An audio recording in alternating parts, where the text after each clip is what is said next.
Proper management of hazardous materials in the workplace is critical to the protection of workers, the public, and the environment. Actions as simple as filling the gas tank in your car can lead to serious results if not performed properly. As long as hazardous materials remain controlled, their benefits are limitless. Because the effects of a release of hazardous chemicals can impact people and the environment, many regulations have been established to govern the way that hazardous chemicals are handled, stored, and transported. Regulations also establish requirements to safely handle the release of a hazardous chemical. This training is based on the Occupational Safety and Health Administration, commonly referred to as OSHA Regulation 29 CFR 1910.120, Hazardous Waste Operation and Emergency Response.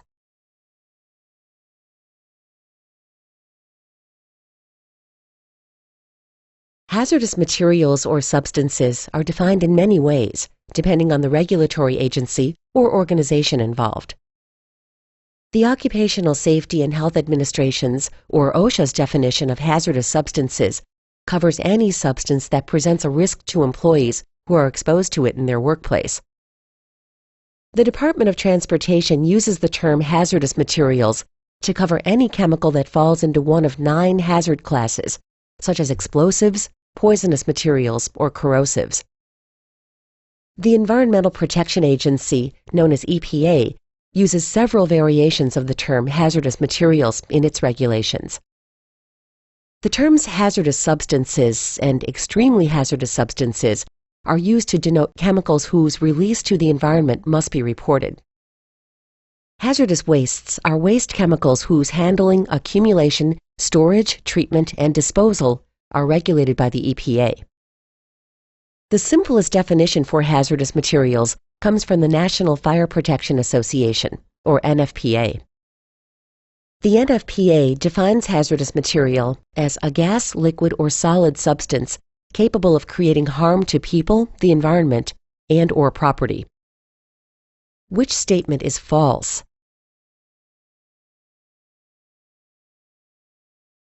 The most likely time to lose control of a hazardous chemical is during movement of that material.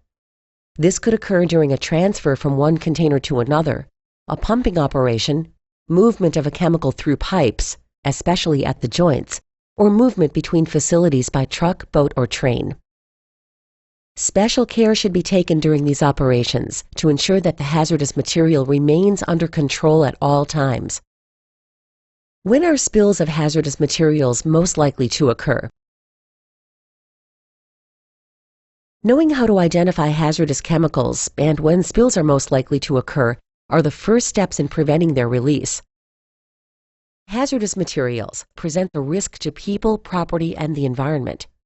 The most likely time for a spill to occur is when that material is being transported or transferred.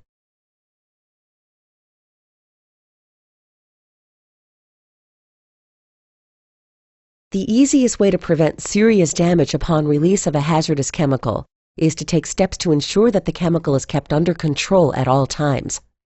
By making sure that spills are controlled as quickly as possible, the potential damage can be minimized. Many things must be considered to properly manage hazardous materials in the workplace. Ensuring that all employees are properly protected, regulatory requirements are met, and operations are able to proceed in the most efficient manner possible is no easy task. In the event of a release, it is important that trained personnel are available to handle the situation. For a very small spill, one person may be able to adequately respond and get the situation under control using equipment readily available in the workplace. Spill control supplies must be adequate to handle the spill, and employees must be trained in their use. In the event of a large spill, many responders and special equipment may be necessary to control the release. Outside help, such as the local fire department's hazardous materials team, may be needed. Potential injury, death, or environmental damage are the most significant impacts from a hazardous material release. A small release, if not brought under control quickly, can escalate into a serious incident. For example, a small spill of gasoline can quickly become a serious fire with the introduction of a spark. Some chemicals react violently when mixed. If a chemical release spreads into an area where an incompatible chemical is being used or stored, the reaction could release large amounts of heat or toxic gases, or perhaps even an explosion. Why is it important to control a chemical release as soon as possible?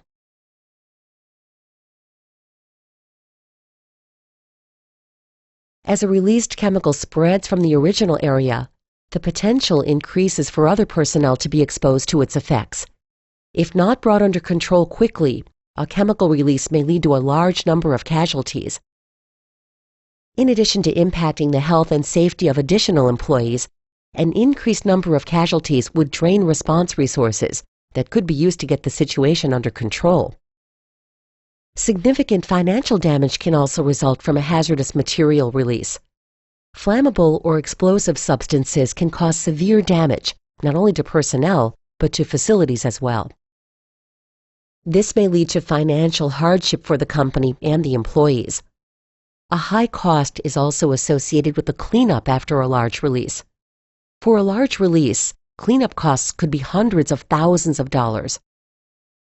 What are the possible outcomes of a hazardous material release? Remember, even a small spill can have serious consequences. Trained personnel should control spills immediately and properly to minimize damage to property, people, and the environment. Large spills may require special equipment to control, while chemical spills, even small ones, can be particularly dangerous. Spills can also cause significant financial damage. In the event of a hazardous material release, site emergency response plans should always be followed. The response to a large-scale release of hazardous material must be a controlled and coordinated effort. Clearly defined roles and responsibilities for all responders are essential for ensuring the most swift and efficient response. Emergency responders usually follow a simple chain of command called the Incident Command System. Using this system ensures that one individual is ultimately responsible for all decisions and actions during the response effort. The incident commander directs a group of personnel whose roles and responsibilities are clearly defined. These personnel must also have adequate training to be able to perform their distinct roles. Responders must work together as a team in order to achieve their desired goal, getting the hazardous material back under control. In many ways, their efforts can be compared to the roles you may witness in sports, such as a football team. The first person that discovers a release of a hazardous material is considered to be the first responder at the awareness level. First responders at the awareness level must be able to realize a problem exists, take proper actions to protect themselves, call the proper emergency response personnel to the scene, and help secure the area until trained help arrives. The role of first responders at the awareness level is similar to the role of the cheerleaders at a football game. The cheerleader's job is to get the crowd motivated. However, they never participate in the game itself. Similarly, the job of the first responder at the awareness level is to get the response going, and then to stand back and let trained responders handle the situation. Operations-level responders are employees who respond to a hazardous materials incident for the purpose of protecting themselves, other employees, the public, and the environment from the effects of the hazardous material. Their actions are defensive in nature. Operations-level responders do not approach the source of the release. Some examples of defensive measures include diking, initiating the emergency response procedures, evacuating personnel, and establishing and enforcing boundaries. Similar to the football team, the operations-level responders are the defense. They are responsible for ensuring that the hazardous material and its effects do not spread. Which are responsibilities of first responders at awareness level and operations-level responders? Hazardous materials technicians are personnel who respond to a hazardous material release for the purpose of stopping and controlling the release. These technicians approach the source of the release in order to get the hazardous material back under control. The hazardous materials technicians are like the offense on the football team. Using special equipment and personal protective equipment, referred to as PPE, They will overcome the effects of the hazardous material and control the release. Hazardous materials specialists are personnel with special knowledge of a specific chemical or piece of equipment. The hazardous materials specialists are the special teams on the football team, such as the kickoff and punt return teams, whose knowledge and skills go beyond typical defense and offense tactics. While every response may not require their special level of skill, they are an integral part of the response team. Which type of personnel take defensive actions only and never approach the release?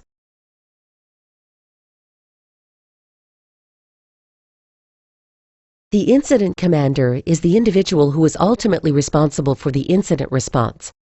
This individual is the single contact for reporting and decision-making on the incident scene. The incident commander should never become physically involved in the response operations. On the football team, the incident commander is like the coach. He is on the sidelines directing play and will ultimately be held responsible for the entire team's success or failure. The incident commander is the focal point for all hazardous material response activities.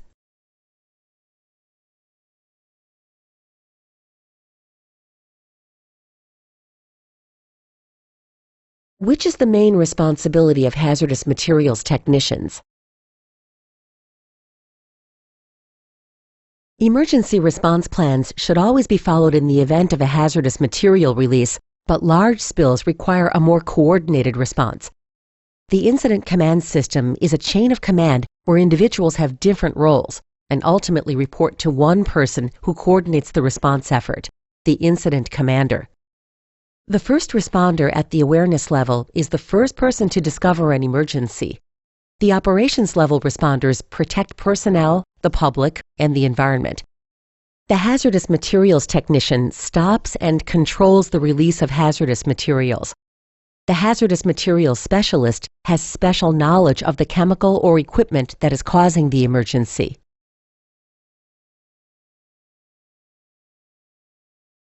When a hazardous material release occurs, the person in charge of the scene of the release must assess the availability of trained personnel and equipment and make a decision on the immediate response. There are 4 possible responses. Trained people and available equipment are able to control the release. Available personnel cannot control the release, so the response is to evacuate. The release occurs outside a building, so the response is to isolate it. And the shelter-in-place response is enforced, which means that all personnel are kept indoors if the release occurs outdoors. If adequately trained personnel and proper equipment are available, then it is possible to control the situation. Actions will be taken to stop the release and prevent its spread. If the personnel in the area cannot control the situation or are not trained to control the situation, it may be necessary to evacuate the area to minimize exposure to the hazardous material. Evacuations should be conducted in a controlled and orderly fashion according to the site-specific evacuation plan. Personnel should be evacuated to a central location in a safe area so that everyone can be accounted for. Any missing personnel should be reported to the person in charge of the incident response. The most efficient evacuation routes should be identified in advance of an actual incident. Evacuation procedures should be practiced on a regular basis, just like having fire drills when you were in school. During the assessment, the person in charge of the evacuation must consider if the planned evacuation route will take personnel closer to the source of the release. A new route may need to be identified and communicated to evacuating personnel so that they are not walking straight into the hazard they are trying to escape. The area surrounding the release should be isolated. All personnel not directly involved in the response to the release should be kept away from the affected area. No one without proper training and personal protective equipment, or PPE, should be allowed inside the established boundaries.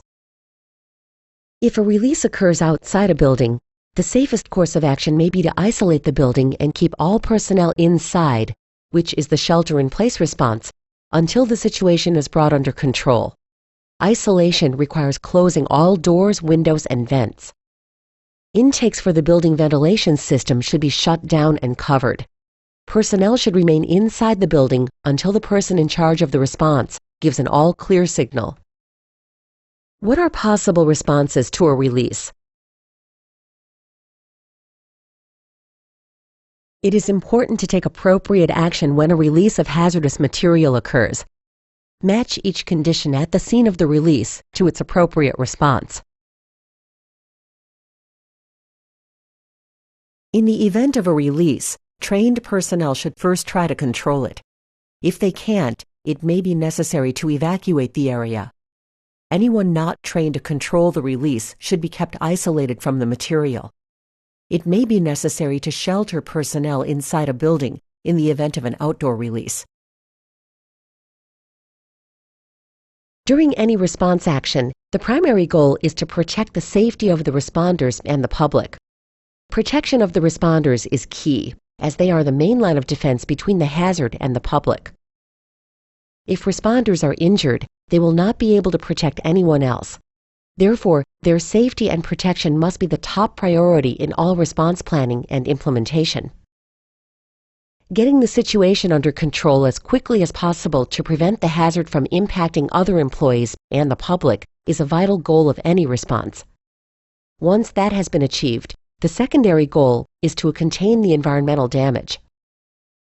Airborne releases may move off-site into residential areas, potentially exposing many people to the effects of the hazard. In 1984, a release occurred of a chemical called methyl isocyanate from a plant in Bhopal, India. A toxic cloud moved off the plant site. Almost 2,000 people died, and thousands more were injured.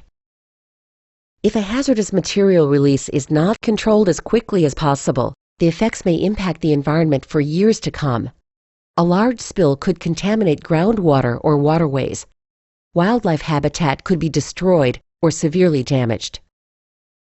Air quality could be severely impacted, as was witnessed in the oil fires in Kuwait at the end of Operation Desert Storm. Environmental restoration is a very costly and time-consuming operation.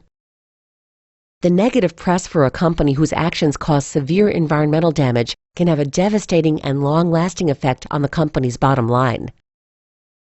What are the primary and secondary goals of spill control?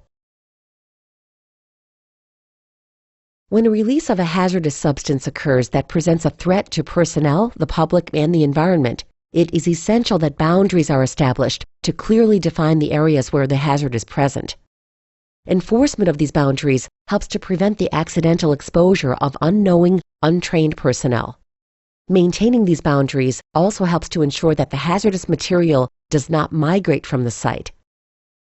Support services for responders and the command post for the incident commander is established in the cold zone. This area also contains clean personal protective equipment, backup monitoring equipment, additional spill control equipment, and medical stations. You may also hear this area referred to as the support zone. The hot zone is the area where the potential exists for unprotected individuals to be exposed to the dangers of the hazardous material. The hot zone designation is for the immediate area around the spill, with enough additional area to allow for a safe, effective response. Only the personnel necessary to control the release should enter the hot zone. You may also hear this area referred to as the exclusion zone. The warm zone is the area where personnel and equipment that have entered the hot zone are decontaminated before leaving the site. To limit the spread of contamination, no personnel or equipment should leave the warm zone without being either decontaminated or containerized. Access to this area is restricted. You may also hear this zone referred to as the contamination reduction zone. The primary goal of spill control is to protect the safety of the responders and the public. When that is assured, the secondary goal is to prevent environmental damage. Response actions taken to meet the goals are to get the situation under control, establish and control boundaries, and to establish the cold zone, the warm zone, and the hot zone. The safety of the responders must be top priority throughout the response action. While each spill response will be different, a basic set of actions should be taken every time. Following these actions will minimize injury and the extent of the release. 1. Identify the material and its potential hazards. 2. Select and use appropriate personal protective equipment, or PPE. 3. Contain or confine the spill, and 4. Recover the area of the spill. Material identification is critical to determining the rest of the response actions required. This information can be found by asking personnel evacuated from the area, using binoculars to try to identify any markings on the outside of the container, or reviewing shipping papers, if available, in the event of a transportation accident. It is important to identify the container that has breached as well. What do you think is the most important piece of information you need to get before responding to a spill? The container's size will give you a good indication of the magnitude of the spill. Was it a 5-gallon container or a 5,000-gallon tanker truck? With this information, the person in charge of the response can determine if adequate personnel and equipment are available to control the spill, or if outside help is needed. Once the material has been identified, you can determine its hazards and effects. In a facility, the Safety Data Sheet, or SDS, provides the most detailed information on the material, its health and physical hazards, its incompatibilities, protective equipment recommendations, and cleanup and disposal information. The Emergency Response Guidebook is designed to provide some very basic information to help the first responder on the scene identify the substance and take some simple protective measures. The book is designed primarily for use in transportation incidents and works on a color code system.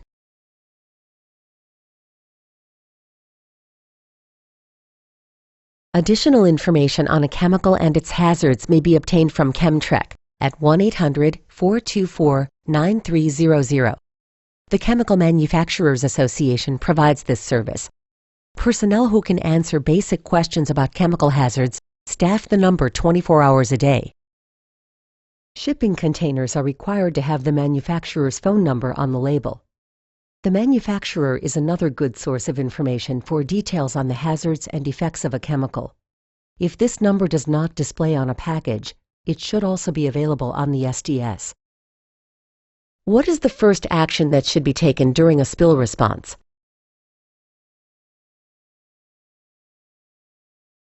In addition to collecting basic information about the chemical and the amount released, it is important to gather some basic information on the location of the release and the surrounding area. Is the release at the top of a hill? How accessible is it to personnel wearing PPE? Are floor drains or ventilation ducts nearby? Any information about the surrounding conditions can help responders make informed decisions about equipment needed and actions to be taken. Prior to anyone entering the area of the spill, the information gathered in Step 1 is used to determine the appropriate level of protective equipment responders approaching the release must use. A minimum of Level B protective equipment must be worn in the release area until monitoring data shows that an air purifying respirator can be safely worn. The National Fire Protection Association, or NFPA, defines containment as the actions taken to keep a material in its container to stop a release of the material or reduce the amount being released. Once responders have entered the scene of a release, their first actions should be directed at containing the release. Once the release of materials has been stopped or reduced, other response actions can be taken. Containment actions are considered to be offensive in nature, and therefore only personnel who have been trained to the level of hazardous materials technician may perform it. Containment procedures may be as simple as closing a valve between a tank and the breach in the pipe. Procedures may also be complex and require special equipment, such as plugging a hole in a container using a specially shaped piece of compatible material. The NFPA defines confinement as those procedures taken to keep a material, once released, in a defined or local area. Once the material has been released from the container, steps must be taken to confine it to as small an area as possible. This must be done to minimize the potential exposure of employees, the public, and the environment. By confining the material, you limit the scope of your response activities and minimize the cleanup contaminated areas require. Which is the correct definition of confinement? Once the immediate hazard has been contained and confined, steps must be taken to return the area to use. Spill residue should be cleaned up and containerized. The area and personnel should be decontaminated to ensure that the spilled material remains confined to the immediate area. Any equipment that can be decontaminated and used again should be salvaged. Spill residue, waste decontamination solution, and unsalvageable equipment should be packaged for disposal and managed as hazardous waste as directed by the Environmental Protection Agency, or EPA regulations. PPE should be decontaminated and inspected or disposed of as hazardous waste. Actions must also be documented. The response should be evaluated to determine what lessons were learned.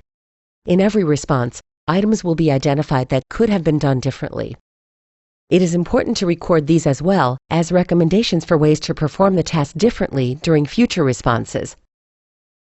It is also essential to record all things that went well during the response. This information can be shared with other organizations that may face the same situation, thus keeping them from learning the lesson the hard way. Sequence the basic set of actions to follow when responding to spills. Following a spill response plan will minimize injury and the extent of the release. The response procedure involves identifying the material and its potential hazards, selecting and using the appropriate PPE, containing or confining the spill, and recovering the area. Small holes, rips, tears, or cuts in a container can be temporarily plugged or patched using a compatible material. Plugging requires placing something into a hole in a container to either stop or reduce the flow of the contents. Although tapered wooden plugs are the most commonly used material, it is important to remember that some chemicals, such as a strong acid, may cause deterioration of the plug, making it ineffective. Patches of compatible material may be placed over the hole of the container. The patch must be larger than the hole and secured in such a manner that no leakage occurs around the edges. This can be accomplished using clamps or a compatible adhesive. Following plugging or patching, it is recommended that the container is overpacked if possible. Overpacking of a leaking container is a relatively simple containment method. The leaking container is placed inside a slightly larger container made of a compatible material. If possible, the leaking container should be temporarily patched or plugged prior to placing it in the overpack drum.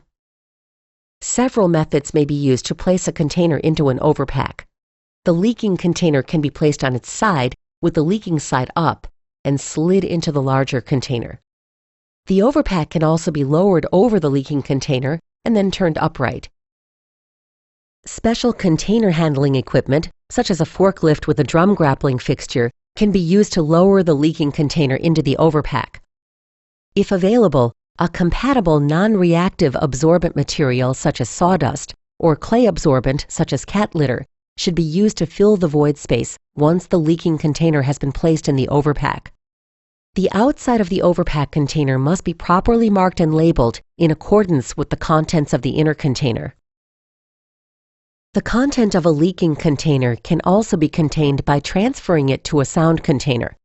Before a transfer operation begins, all pumps, fittings, and receiving containers must be checked to ensure that they are compatible with the substance that will be transferred. For example, an electric pump should not be used to transfer a flammable liquid from one tank to another. The pump could generate a spark that could cause ignition. Transfer operations are one of the most likely times for a spill to occur. When trying to contain a spill by transferring a substance to another container, special care should be taken to ensure that the hazardous substance is kept under control at all times. Which statement describes the proper steps to contain hazardous spills? Containers used for the storage or transport of hazardous materials must meet strict requirements set up by the Department of Transportation, or DOT. The Environmental Protection Agency, or EPA regulations for accumulation and storage of hazardous wastes utilize the Department of Transportation's container specifications as well. The EPA has also established requirements for large containers such as tanks that store hazardous wastes and some hazardous materials. EPA requirements for underground storage tanks are very strict and have led to the closing of many small gas stations whose tanks could not meet EPA requirements for underground containers. A leaking container should either be plugged or patched, and then overpacked if possible. It can also be transferred to a sound container. Hazardous materials must comply with regulations for storage and transport as specified by the EPA and the Department of Transportation.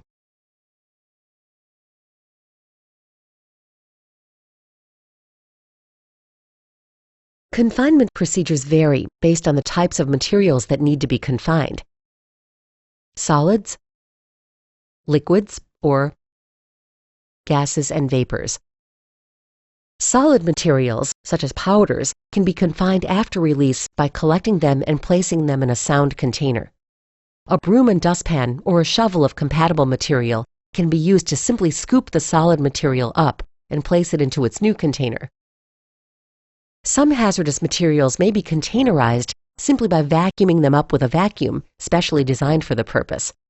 You should ensure that the vacuum is made from material that is compatible with the material you're trying to recover.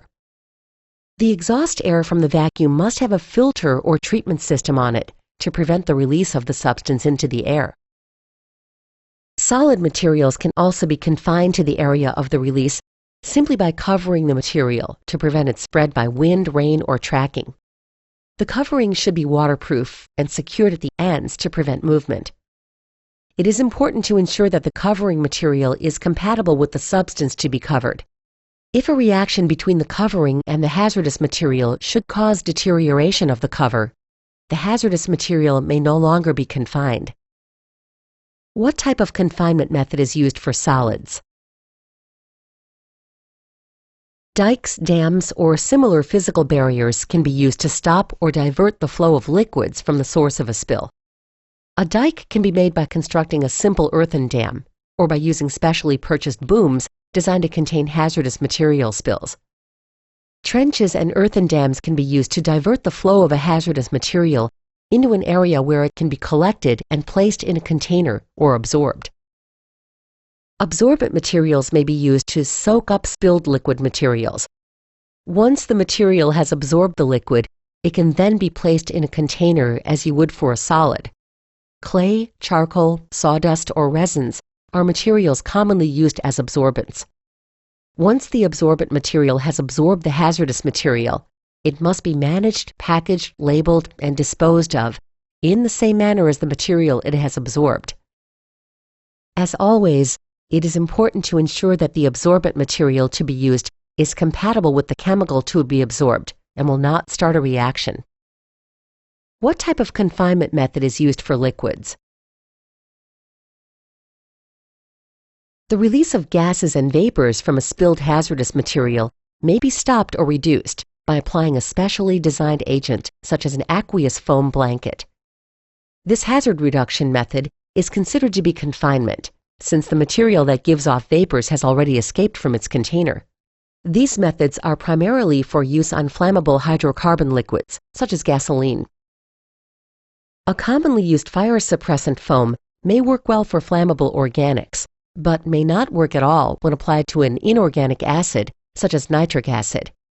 It is important to ensure that the confinement method chosen will work for the particular situation. No single foam is effective on all volatile hazardous substances. Check with the foam manufacturer for specific application information. How are gases confined? It may become necessary to intentionally release a hazardous material from its container. Pressure can build up inside a container of liquid or liquefied compressed gas, potentially resulting in rupture. In such an instantaneous release, much energy is released in a very short period of time and can lead to serious injury and property damage. Venting the container is a controlled release of the material to reduce the pressure and the likelihood of a violent breach of containment. Depending on whether a hazardous material is a solid, liquid, or gas, confinement procedures will vary. Solids should be swept or vacuumed and placed in a sound container made of a suitable material. They can also be confined to an area by covering them. Liquids should be stopped from spreading with physical barriers, if necessary, and soaked up by a suitable material. Gas vapors can be contained with a foam blanket.